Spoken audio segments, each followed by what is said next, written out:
That's enough! Okay. Physics time. Good. How was yours? Good. I'll have the test back on whatever the next day is. Thursday? Yes, Thursday. I'll have them back. We still have a few topics to get through. This week is the lab test, the last lab test. So don't forget that. Next week is a quiz, I think. Next week is the next quiz. Oh, this week? Yeah, this week. Can we do next week? I want to do what it says on the syllabus. Do we still have lab next week and all the last lab? Yes, we do. So let me talk about that.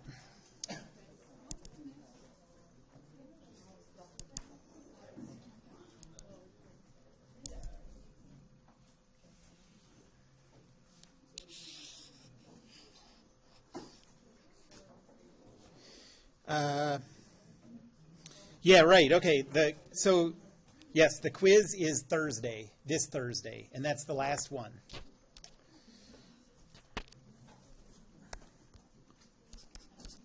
So, okay, the last lecture quiz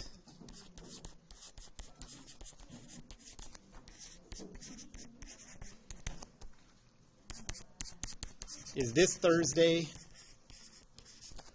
12/1.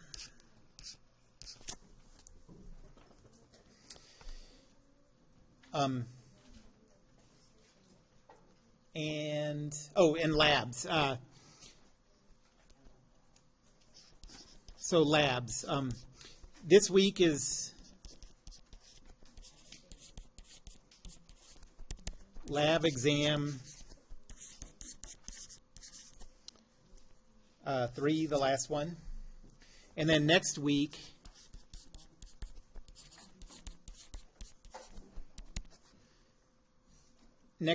is the post-test of that bubble sheet test that you took at the beginning.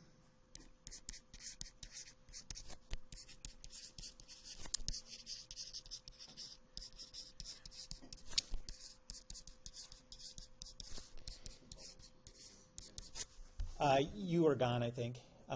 But the first week of lab, we took this pre-test. And so anyways, all of your lab grade at that point will be determined, so I need something to encourage you to come. So if you take this, I'll give you 1 point on an exam, okay?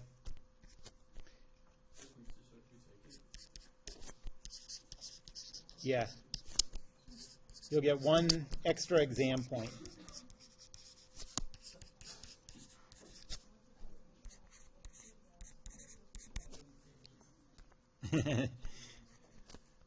I really only need you to take it once, so.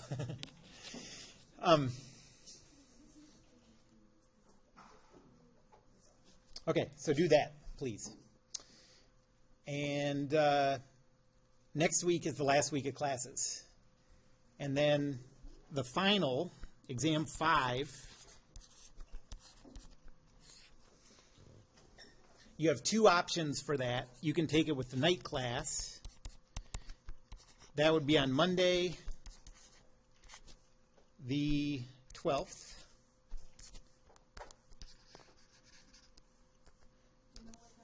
Yep, 6 o'clock.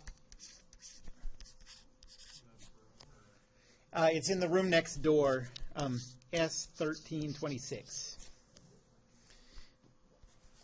And then your other option, the one that's scheduled for this class, is Thursday, 12:15 at 2 o'clock in S1328. Well, yeah, you have up to 3 hours. That's what's scheduled, but it's going to be a regular test. Yeah, the same number of questions. I'll write it to be an hour test. It's no longer than the other ones. So if anyone takes 3 hours, I'm going to be so discouraged. I'm going to start starting at about an hour and 45 minutes, I'm going to start making more noises like, ah! And then by the end of 3 hours, I'll be like standing over you like, are you serious?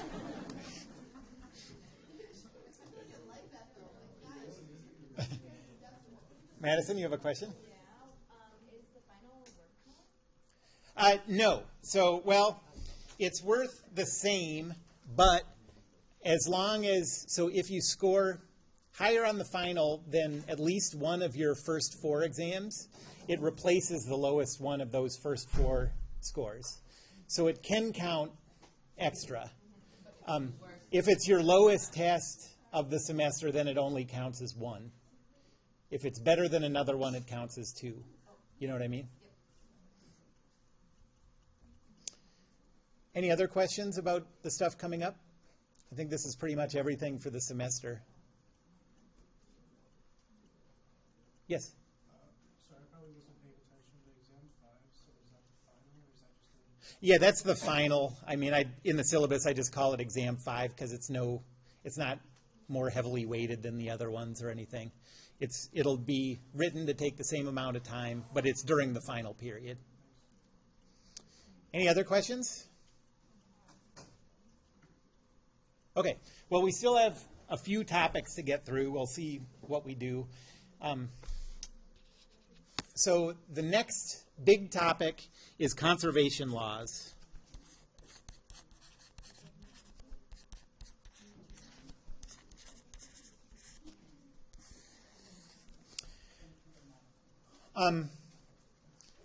So conservation, conservationists go around planting trees and stuff. That's not conservation. Conservation means keeping things exactly the same. So if you're a real conservationist, you wait for a tree to fall down and then plant a tree, like immediately to replace that one, So conservation means stays the same.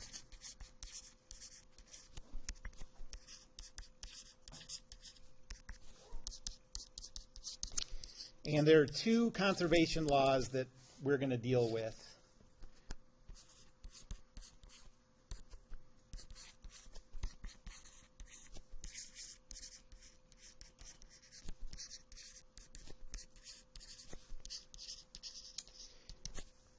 The first one is conservation of linear momentum.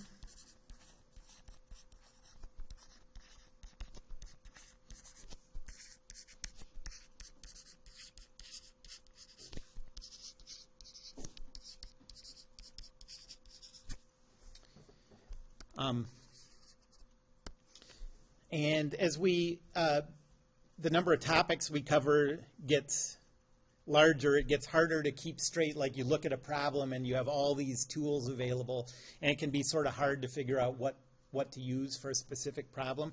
Conservation of linear momentum, it's pretty easy to identify when you need to use that. It's only going to be useful in problems involving collisions or explosions.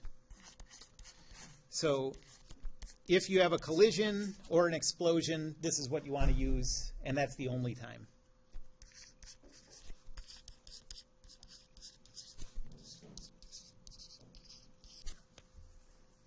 And the second conservation law that we'll do is conservation of energy.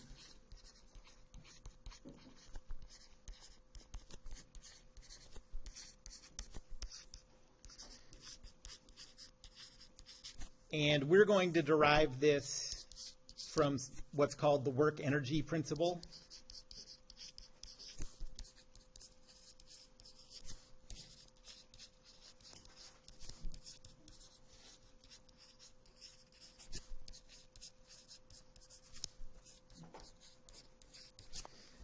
And for conservation of energy, this is a little trickier to identify when to use this, but generally you'll use this for kinetics problems.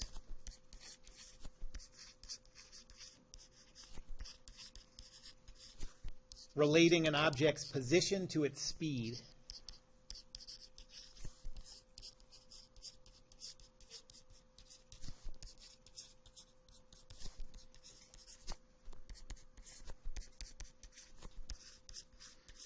Okay, so like for example, if you have a question that says, a guy's on a skateboard, he starts at the top of a hill at rest, how fast is he going after he goes down a hill that's 10 meters high or something? That's relating his change in position to the speed that he's going, and so conservation of energy is the way to go on a problem like that. So we're going to start with conservation of linear momentum.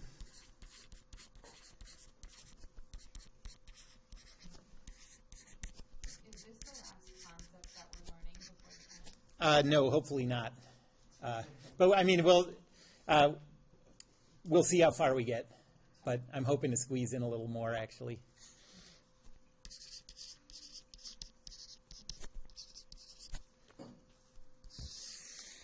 Okay, so conservation of linear momentum. Before we can talk about this, we have to define what momentum is. So linear momentum.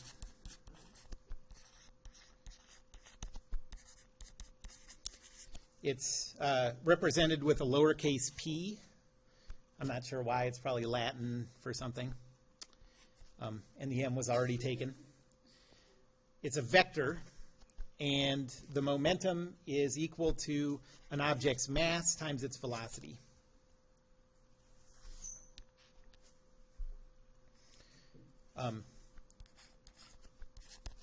So a truck on the highway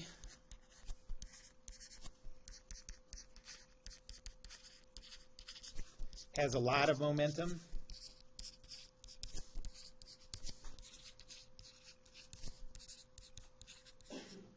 It has a big mass and it has a big velocity vector.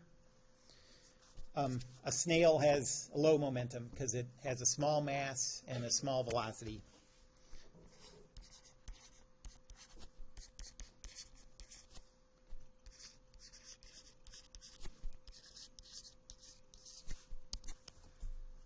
No, momentum.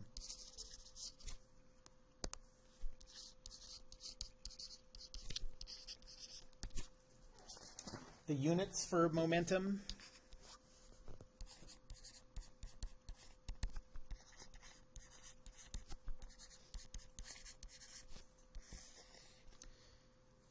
are mass times length divided by time. And so SI units, mass has units of kilograms in SI units, length has units of meters, time has units of seconds. So in SI units, momentum is given in kilogram meters per second.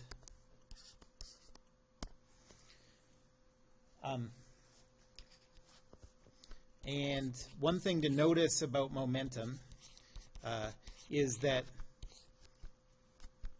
it's a vector.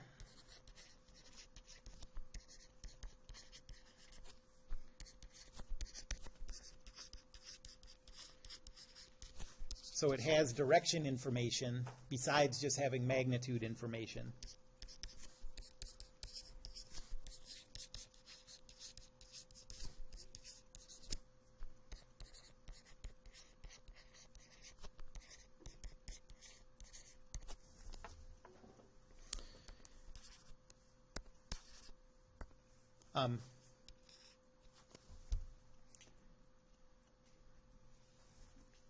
And so based on this definition of momentum, okay, well, let's do an example. So let's say we have a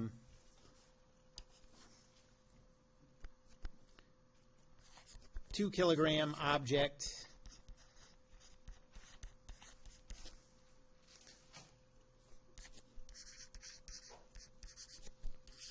moving 5 meters per second, let's say down.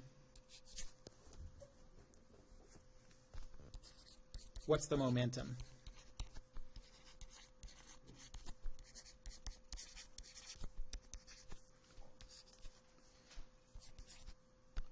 Well, the momentum is equal to the mass times the velocity, which in this case is in the negative y direction, So 0, negative 5.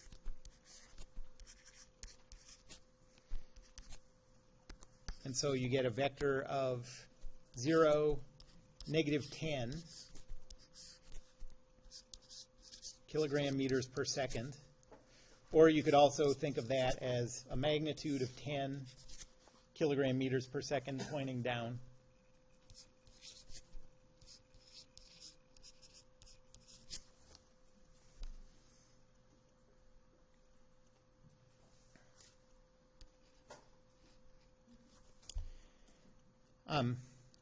And so conservation of linear momentum says this.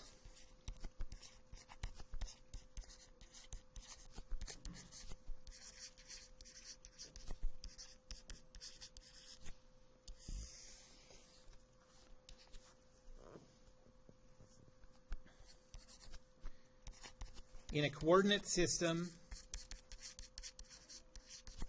where no net force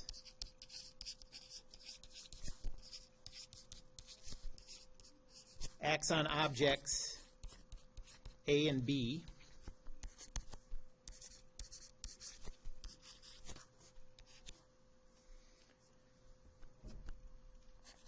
the momentum of object A, so I'll call that MA VA, plus the momentum of object B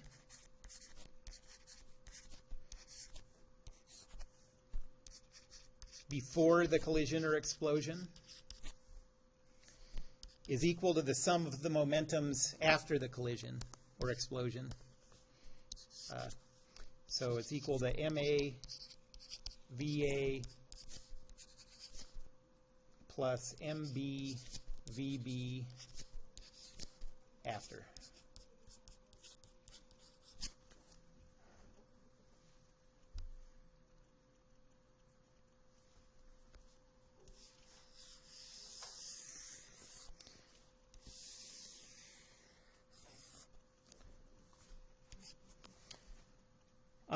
Okay, so let's say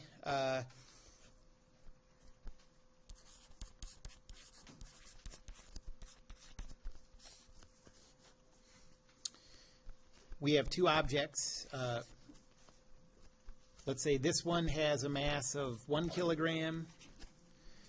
This one has a mass of 2 kilograms. And they're going to collide.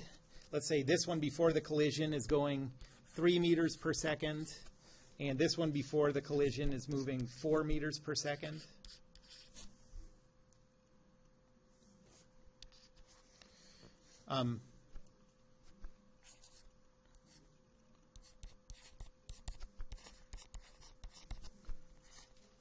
What are some possible combinations of velocities after they collide?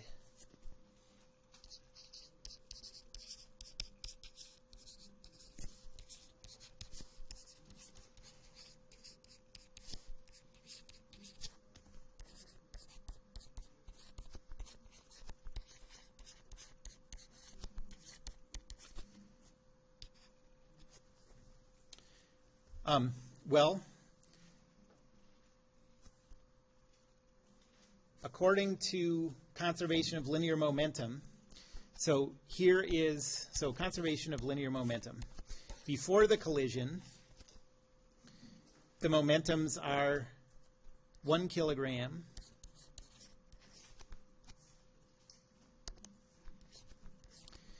times the velocity of the 1 kilogram object, which is 3 meters per second in the positive x direction, so like that, plus 2 kilograms times this velocity is in the negative x direction,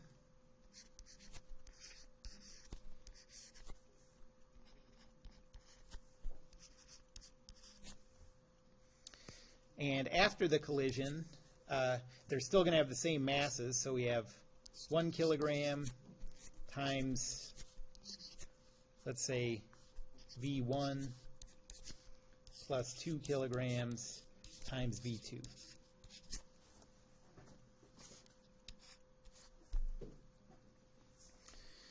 we can go through all this math on the left side of this equation, and we get 1 times 3, 2 times negative 4.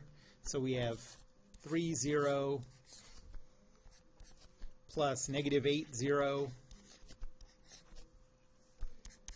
is equal to V1 plus 2V2.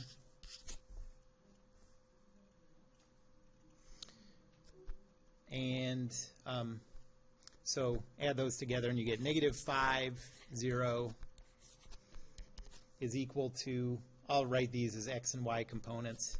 So we have V1x, V1y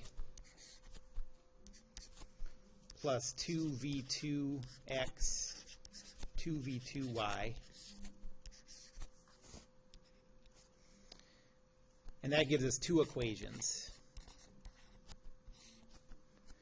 The x equation says negative 5 is equal to V1x plus 2V2x.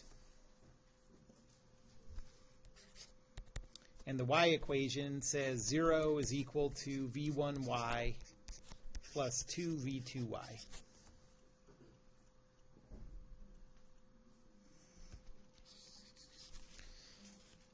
This is two equations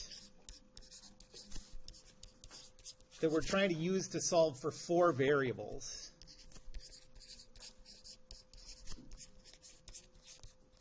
And what that means is multiple solutions are possible.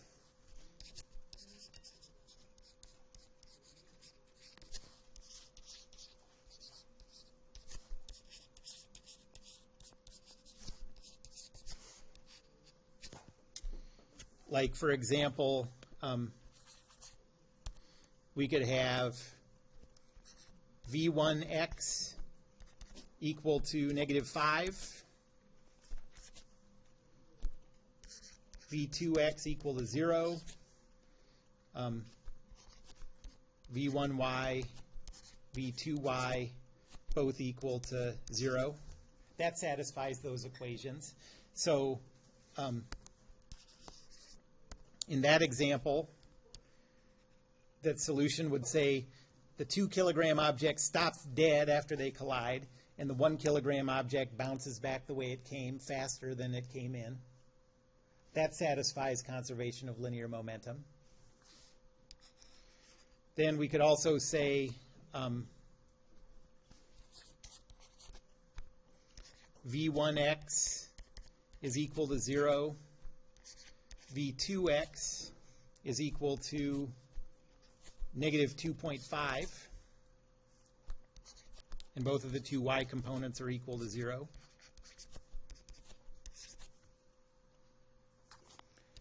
So that one says, well, it basically says that the 2 kilogram object keeps on moving sort of straight through the 1 kilogram object. The 1 kilogram object stops dead.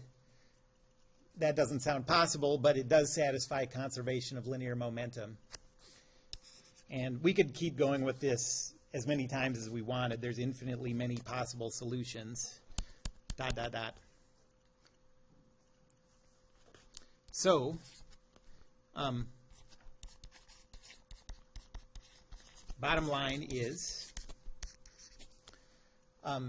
conservation of linear momentum is not enough information to predict what the objects are going to do after the collision.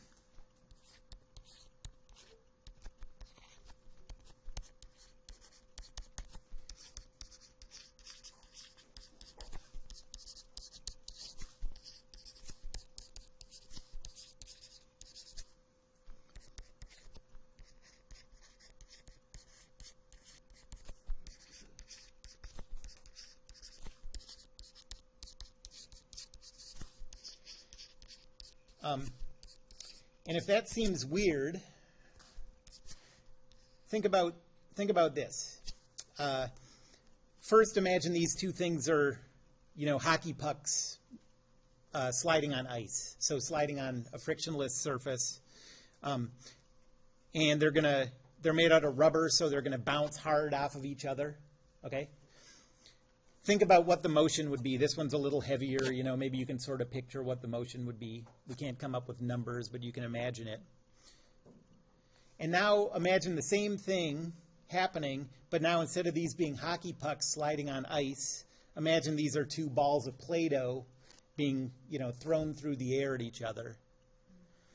The velocities after the collisions would be very different in those two cases, right? And so, in a way, it makes sense that conservation of linear momentum isn't enough to solve for the velocities after, because you have to have some additional information about what the collision is like, what the materials are like. Do they, or you know, if you play pool,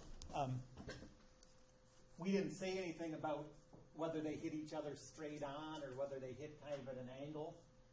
If you're playing pool, you know that the collision is very different if the two hit head on than they are if they sort of glance off the side of each other. The velocities will be different after.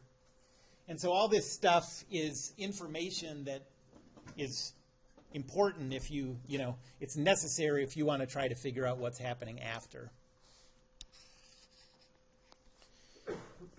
So anyways, we need to combine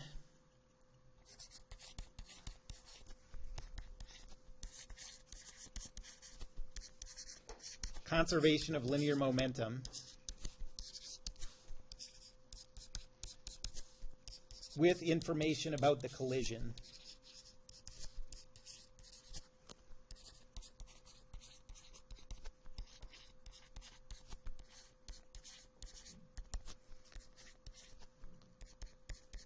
Do they bounce apart?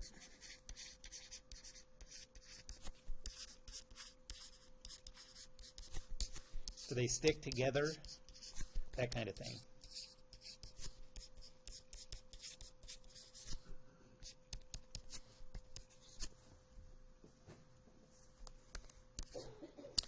And we're only going to do problems with the simplest types of collisions. And those are the ones where the objects, when they collide, they stick together.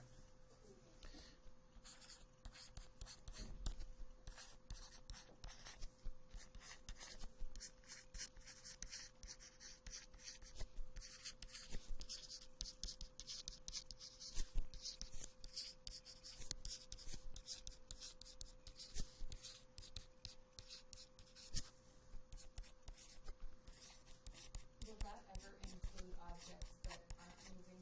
Like if one of the objects is stationary and the other one hits it? Yep. So the math is still the same. You just have a velocity of 0 for the one that's at rest before they hit. Okay, so when objects stick together, so what happens when objects bounce apart?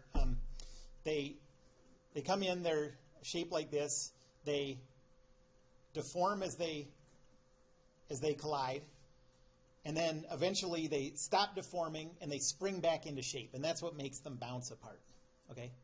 Objects that stick together come in, they deform, but they don't spring back. Okay? So these collisions where the objects deform but don't spring back, so they stick together, are called perfectly inelastic collisions.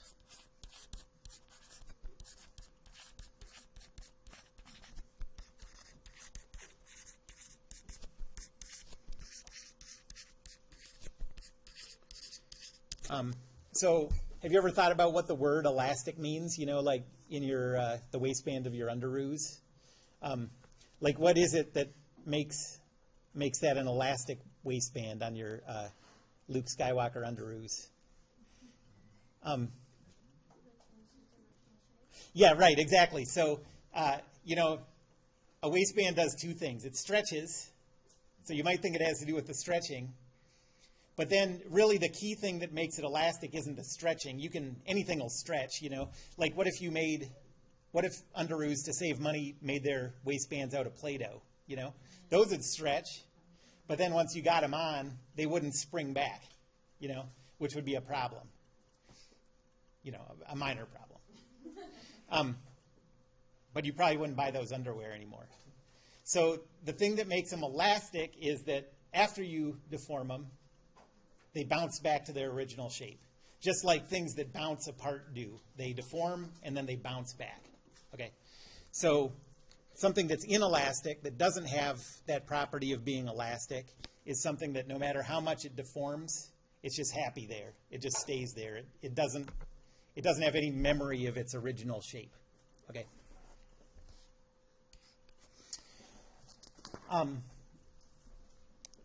So conservation of linear momentum for inelastic collisions.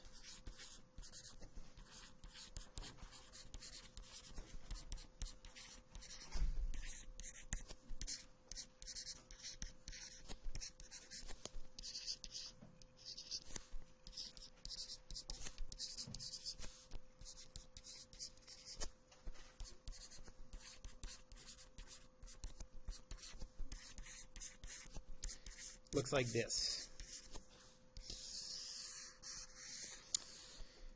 You add up the momentums of the objects before the collision. So we have MA VA plus MB VB before. And then if they stick together after the collision, that means that they both have the same velocity after the collision. That in fact, after the collision, what we have is a thing that's just the combined mass moving with a single velocity, right? Like if two pieces of Play-Doh stick together and they're each 1 kilogram, after the collision, you just have a 2 kilogram piece of Play-Doh moving with whatever velocity. Okay, so this has to be equal to the sum of the two masses times the velocity after.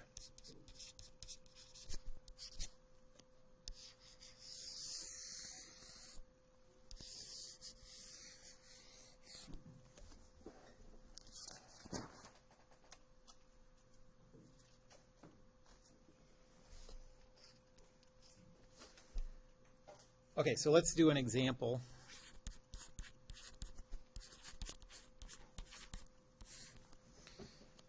So let's say there's a kid on a skateboard.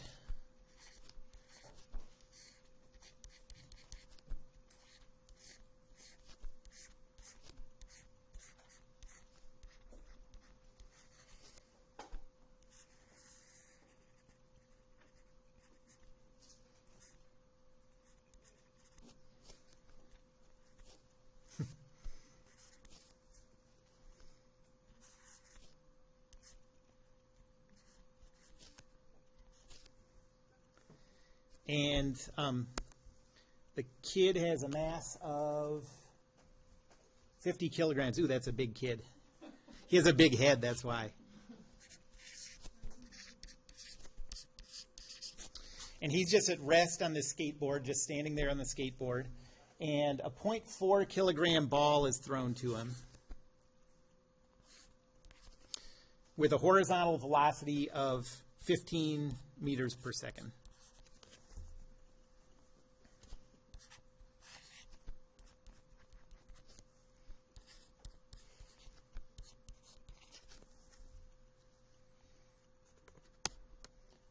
So after he catches the ball,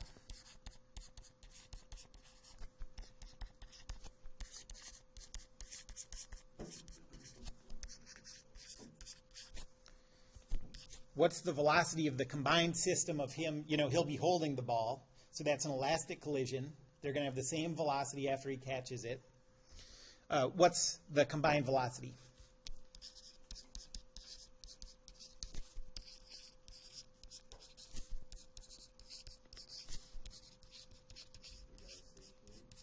Yeah, before the collision, he's stationary.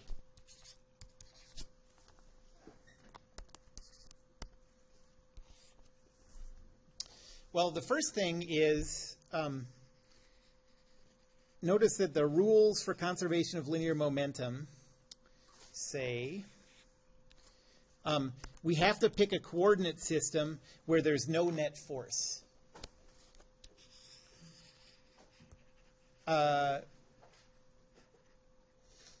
And there is a net force on the ball before the collision, right? Gravity. And so what we want to do is choose a coordinate system where gravity doesn't show up. So we're going to pick a top-down view.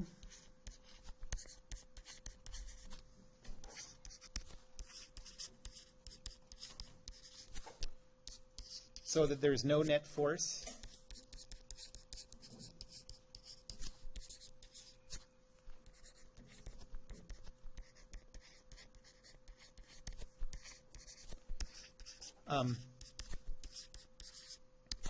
There's going to be contact forces when, he catches the ball, but we don't care about that. As our system is the ball and the kid, and so contact forces don't count. All we're worried about is forces applied by the outside world onto our system.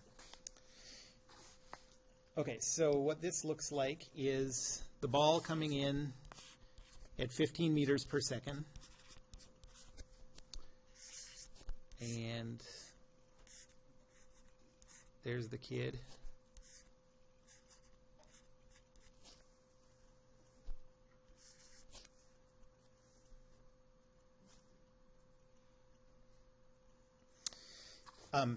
And so now we're going to use conservation of linear momentum for an inelastic collision.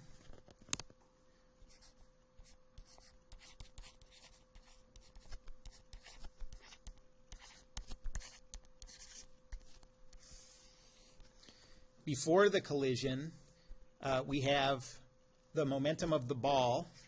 So that's 0.4 kilograms times, this is 15 meters per second in the positive x direction. So 15, 0.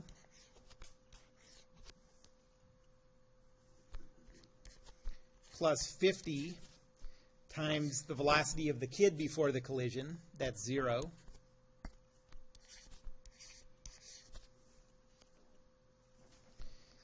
Is equal to 50 plus 0.4 times the velocity vector after. I'll just call it Vx, Vy.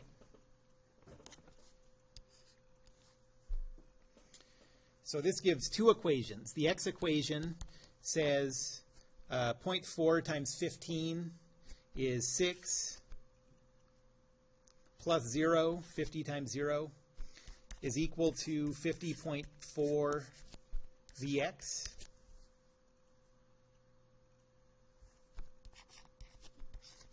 So 6 is equal to 50.4 Vx. And the y equation says 0 plus 0 is equal to 50.4 Vy. So the x equation, if you solve for Vx, says Vx is equal to 0.119 meters per second.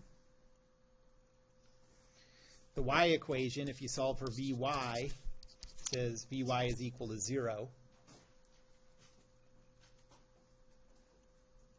And so our final answer says after the collision, the velocity vector is 0.1190.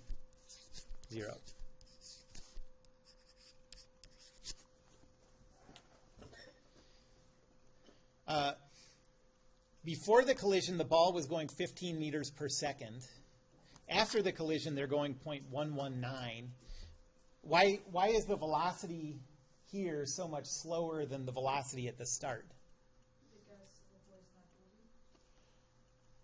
Yeah, the boy's not moving before, and it's because the thing that was moving before the collision has such a small mass compared to the combined system. If we said instead of a kid, this was say that this kid was in the window of a train, and so afterwards we want to calculate the combined velocity of the ball and the train. That would be much, much smaller because you'd be dividing this momentum of 6 before the collision by, 10,004 or whatever, 100,004.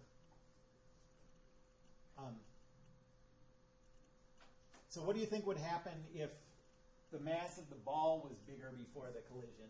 Would this go up or down? Yeah, this would go up if the ball had a bigger mass before the collision. Because if you increase this to, say, 10 kilograms, you know, the momentum before the collision would be 10 times 15, so 150. And then this would say 150 is equal to 50.4 Vx, and you get a velocity of like 3, you know.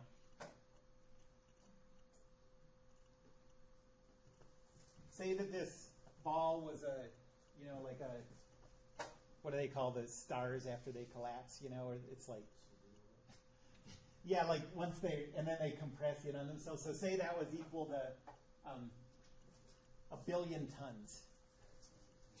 Like, what would the velocity be of the combined system afterwards? It wouldn't be really high. It would be really close to 15. You know what I mean? It would be, if the mass of this object was 1 billion tons, and it started out going 15 meters per second, it wouldn't even notice that it hit this kid. And so after the collision, it would still be going, you know, 15 meters per second. If this kid was 50 billion tons, what do you think the velocity would be after the collision? 0, you know, basically 0. So, any questions about that?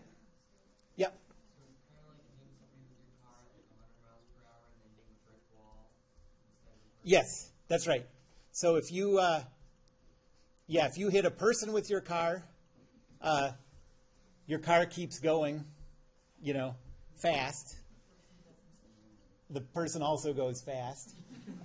If you hit a brick wall, the brick wall is connected to the earth, so then you're hitting something that has basically the mass of the earth or whatever, you know, and yeah, so it works exactly like that. Okay, let's do one more example.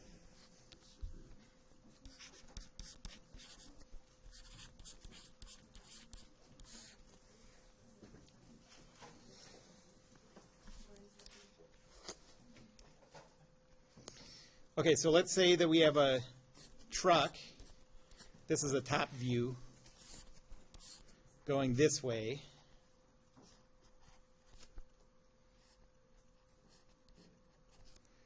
Let's say, what's the mass of a truck?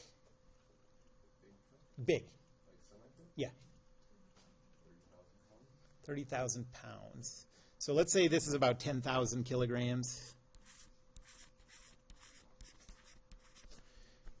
And it just went through this intersection.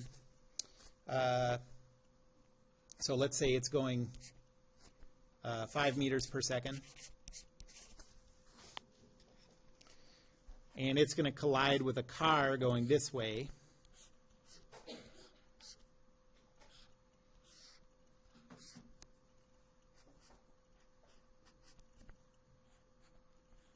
If your mirrors were angled like that, you wouldn't be able to see anything. Disregard that, though. That's not part of the problem. Okay, and let's say that it's going 5 meters per second this way. And what's the mass of the car? Let's say 1,000 kilograms, 1 ton. 2 tons.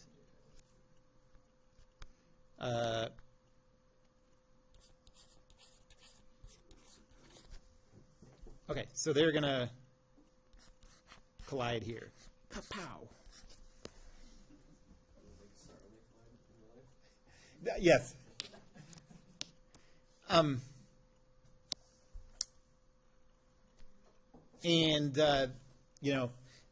they tangle or whatever, so briefly at least they move together after the collision. What's the combined velocity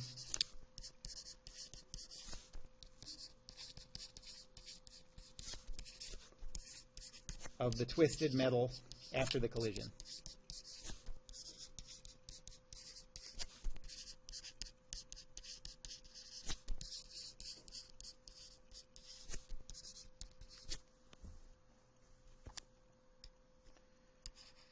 Well, before the collision, so let's set up the inelastic conservation of linear momentum.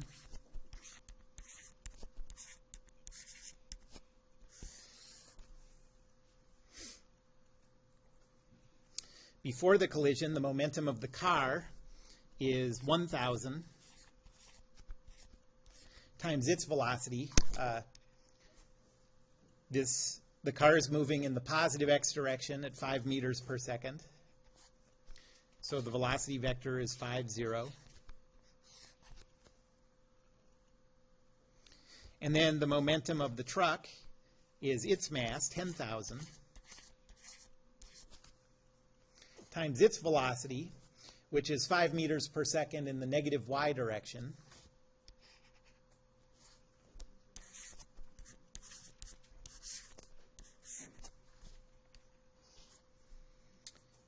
And that's equal to the sum of the masses. So that's 11,000 kilograms times the velocity after the collision. And we want to calculate what that velocity vector is. The x equation says 5,000 plus 0 is equal to 11,000 Vx.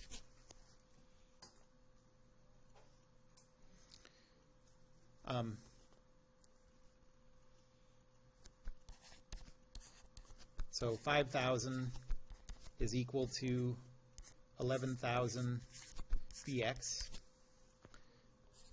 And the y equation says 0 minus 50,000 is equal to 11,000 Vy. So negative 50,000 is equal to 11,000 Vy.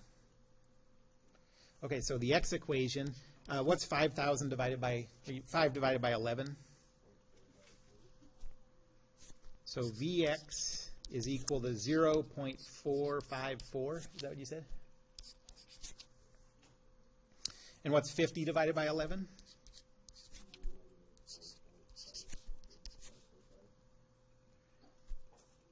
Yeah, negative 4.54.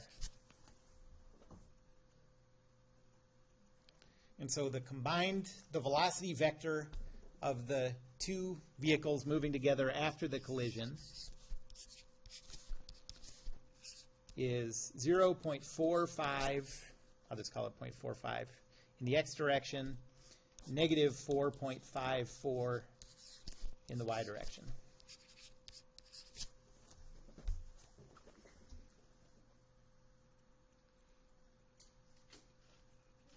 Why is it moving so much faster in the y direction than in the x direction? Yeah, because the truck was the one moving in the y direction, and it had a lot more mass. And this is a another illustration of why what's dangerous about being in an accident with a vehicle that's a lot bigger than your vehicle is the velocity after the collision is influenced a lot more by the pre-collision velocity of the big thing.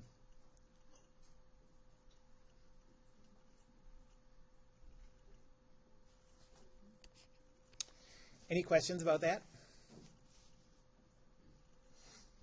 Okay. So that's conservation of linear momentum. And now we have to talk about conservation of energy.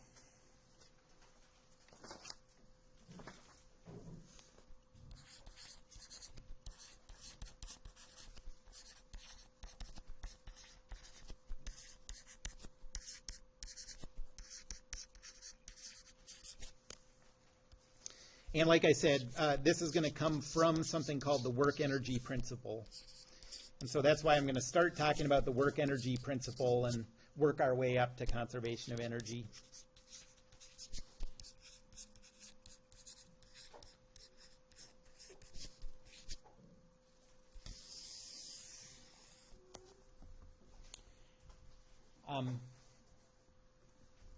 Okay, so first of all, the units for any form of energy, and there are a lot of different ways you can talk about energy, but they all have units of mass times length squared divided by time squared.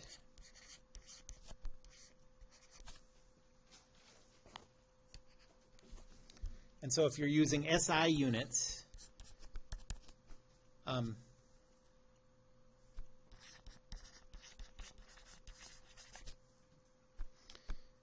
the units are kilograms, meters squared per second squared.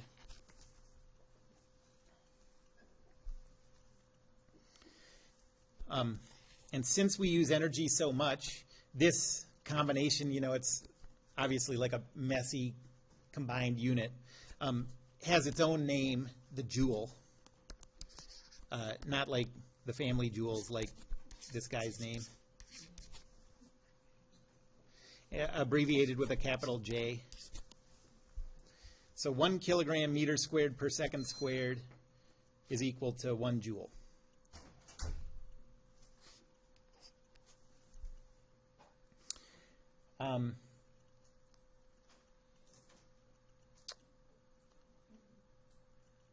So if you want to get an idea of how much energy 1 joule is,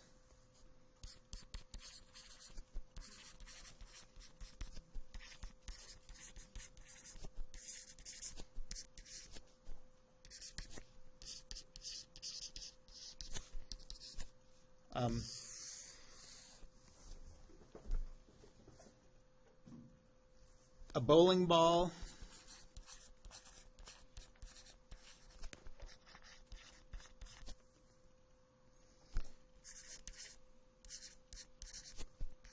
moving 20 miles per hour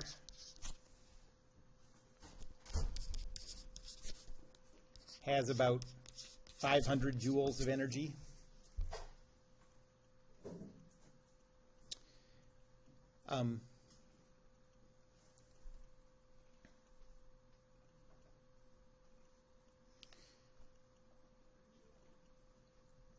Also, a standard diet, calories are a measure of energy.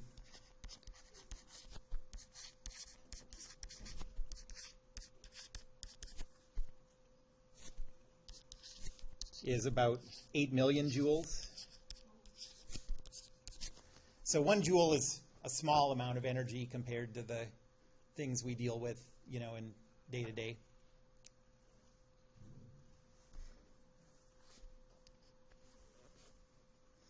That's pretty impressive, actually, isn't it? That, like, a bowling ball going 20 miles an hour could F you up pretty good. But that's, what?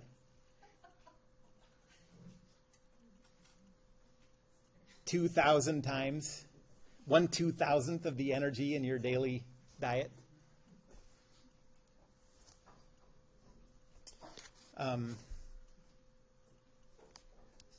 Okay, so now the work energy principle.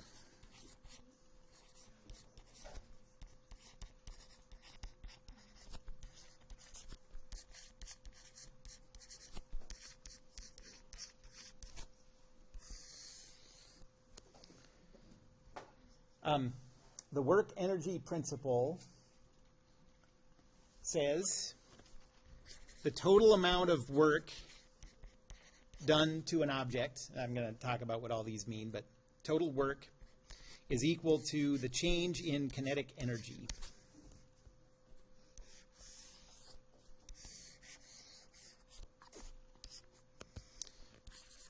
So W total is the total work done to the chosen object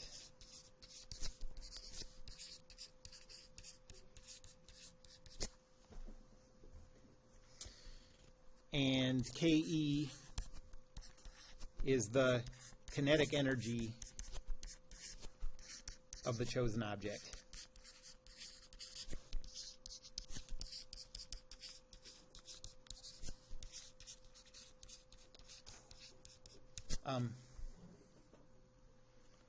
So I have to define both of these two things now before we start using this. I have to talk about what work means, and I have to talk about what kinetic energy is.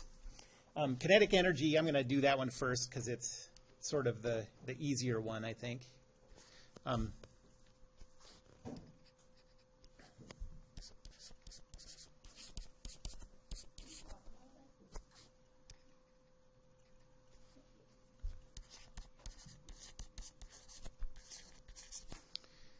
So an object's kinetic energy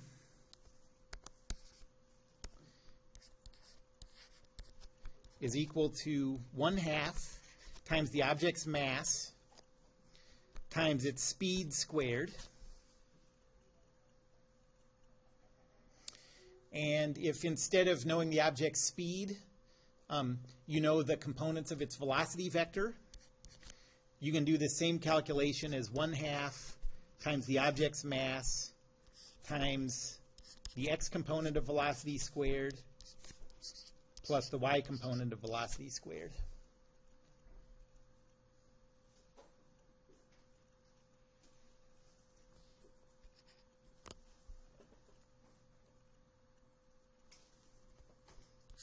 So v is the object's speed.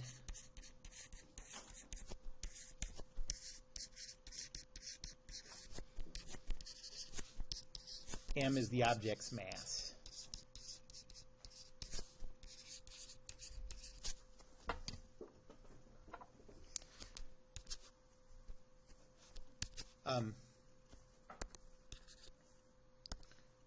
So, for example, the bowling ball example that I used, a 5 kilogram bowling ball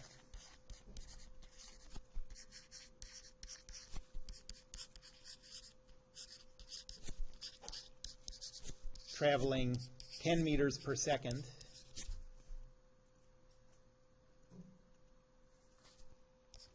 which is about 20 miles an hour, has a kinetic energy of, I did that calculation wrong before, kinetic energy of 1/2 times 5 kilograms times 10 meters per second squared. So that's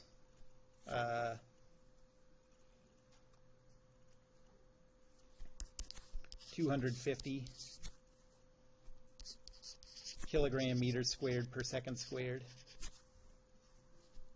or 250 joules.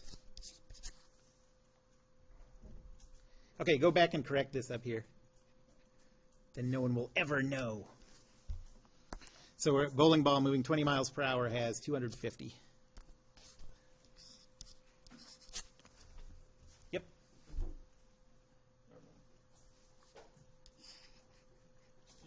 Use miles per hour. Yeah, I use miles per hour just because that's easier for us to picture, but 20 miles an hour is somewhere in the ballpark of 10 meters per second.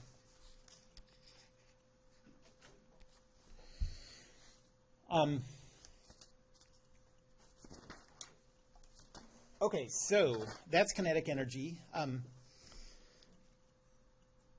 In a way, kinetic energy is measuring sort of similar stuff to momentum.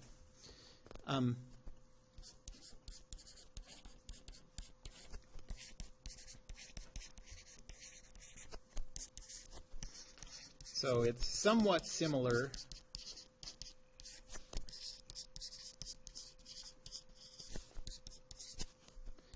to momentum.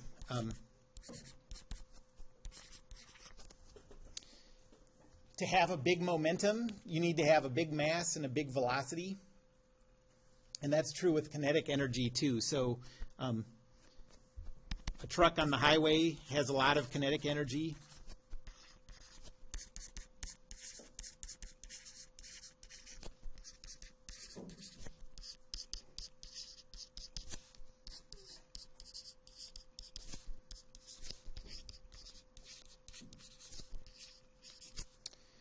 and a snail has low kinetic energy.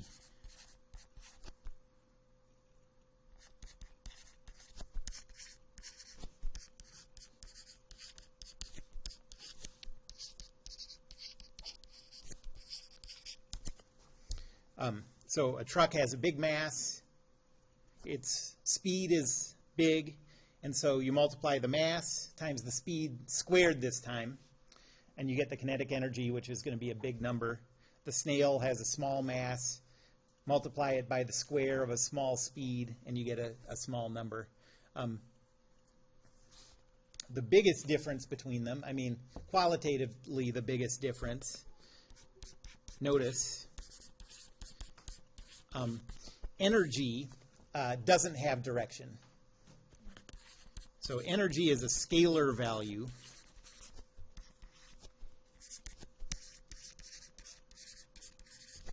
Which just means its value is just represented by a number. So it doesn't have direction. Whereas momentum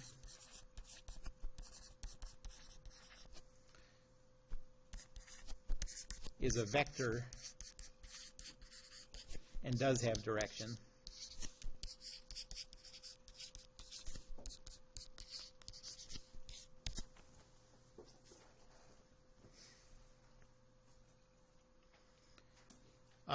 So that's a property of all energy calculations, and actually it's one of the nice things about doing kinetics using energy is that you don't have to deal with vectors anymore. Everything is just single equations, single scalar values.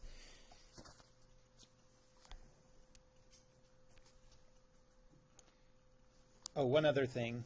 Can kinetic energy ever be negative? No, mass is always positive. Speed is always positive. You're squaring it anyways. So kinetic energy is always positive.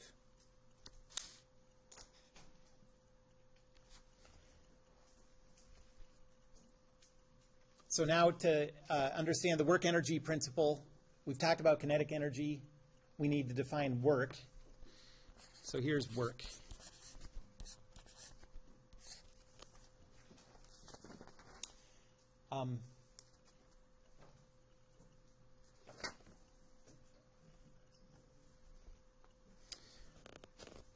Work is energy added to an object by the application of a force.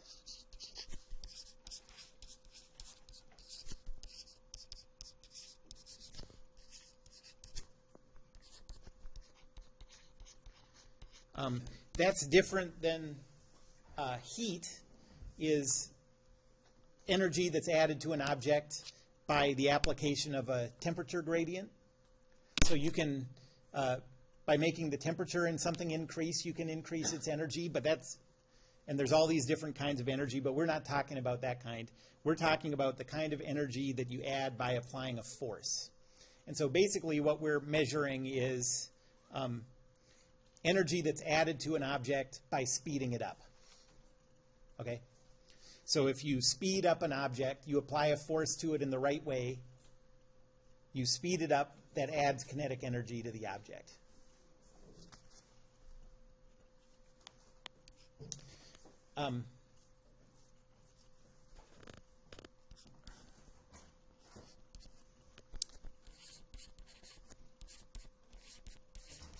If the object's displacement, that's a vector, and force vector are in the same direction,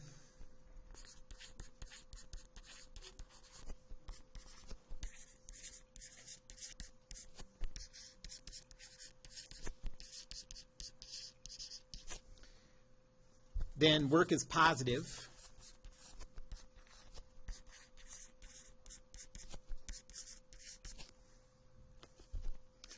And energy is added to the object by that force.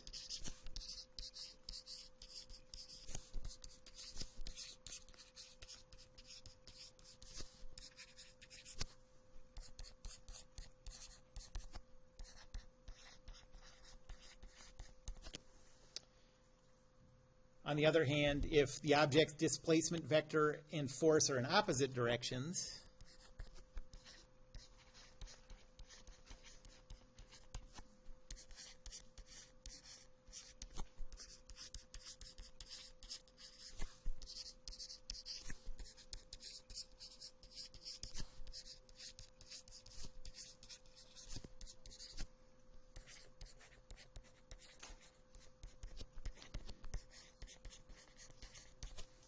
then the work is negative.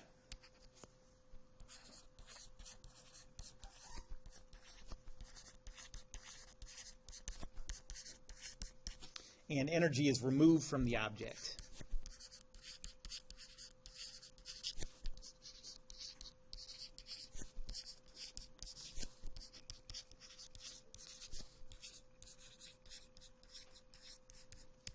In a way that makes sense. Think about, so intuitively,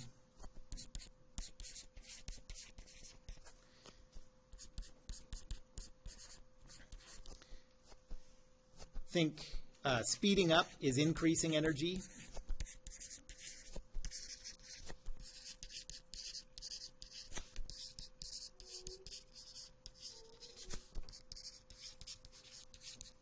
And slowing down means a decrease in energy.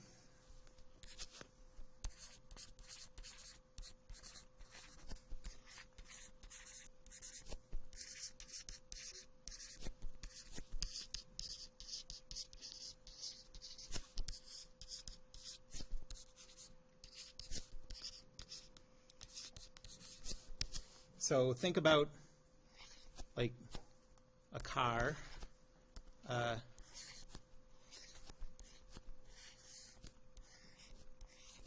Moving this way.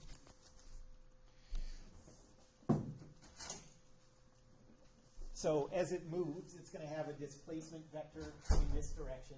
You know, this is its location at the earlier instant. This is at the later instant. So its displacement vector is this way. Now, if you want to speed that car up, which way do you apply a force? This way or that way?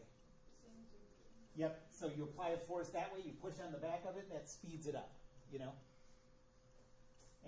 And so a force that you push this way increases the energy of the car. If you want to slow it down, be careful doing this. If it's not going very fast, you apply a force that way, then the displacement and the force are in opposite directions, and you remove energy, you slow it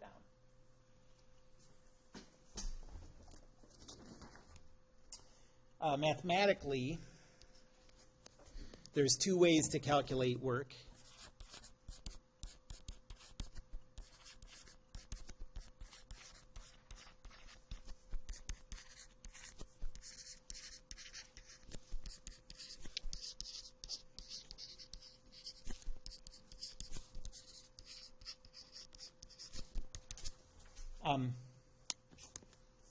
The first one is if you know the components of the displacement vector and the force vector.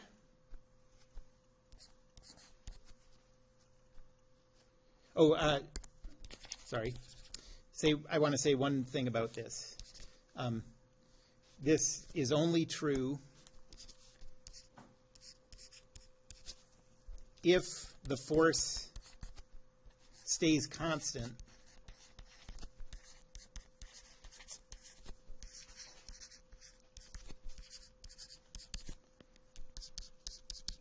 through the displacement, through the motion.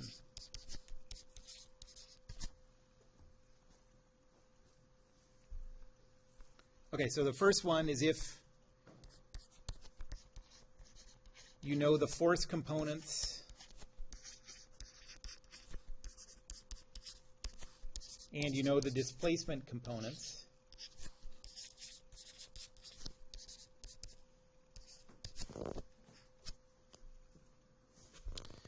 Then the work is equal to what's called the dot product of the force vector and the displacement vector.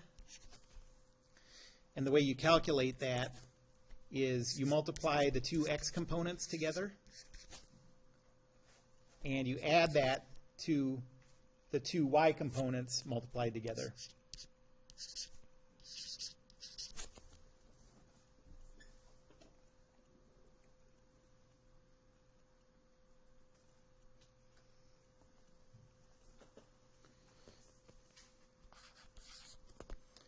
if instead you know the magnitude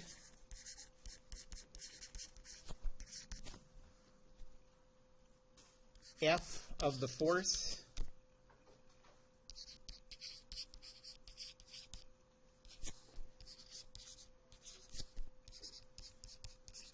the magnitude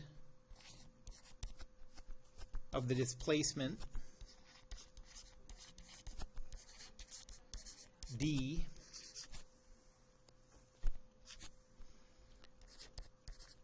and the angle between those two vectors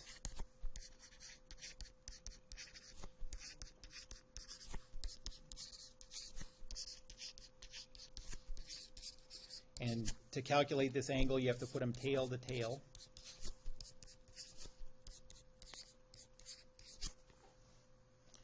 Then the work is equal to F times D times the cosine of that angle theta between them.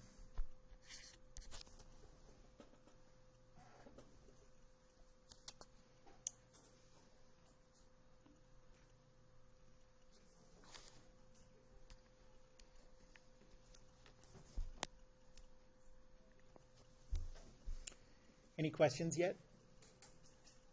Okay, let me just do examples of these two calculations.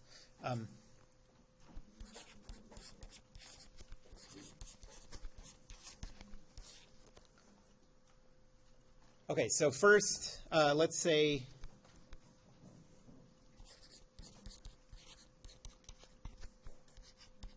what's the work done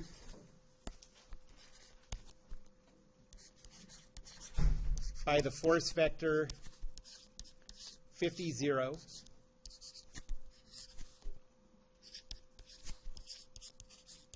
as an object goes through a displacement, bless you, of 2, 3 in meters.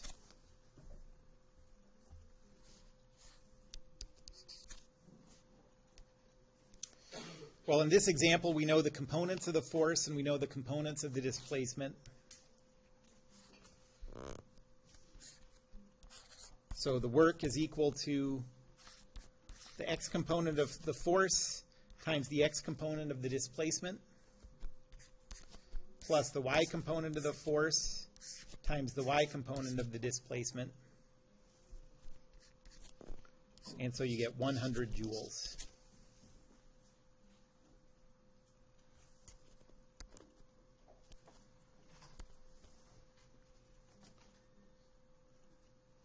And if you look at what this looks like, we have a force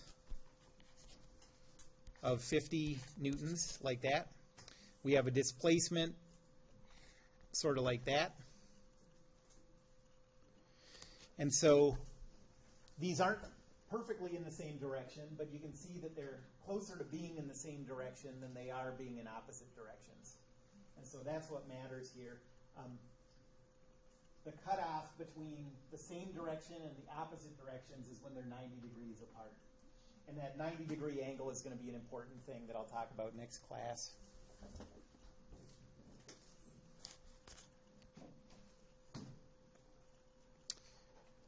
Okay, let me do one more example.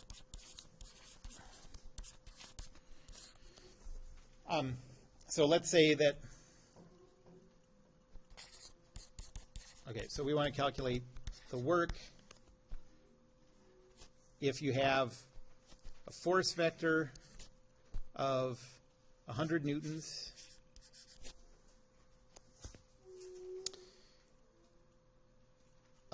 and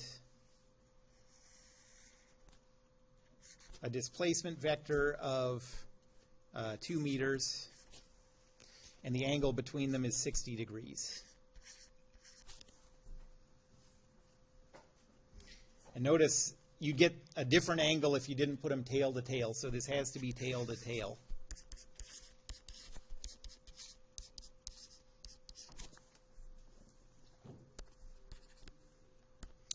Well, in this case, you know the magnitudes and you know the angle between them. So I'm going to use that second equation. And the work is equal to 100 times 2 times the cosine of 60, which is 100 joules.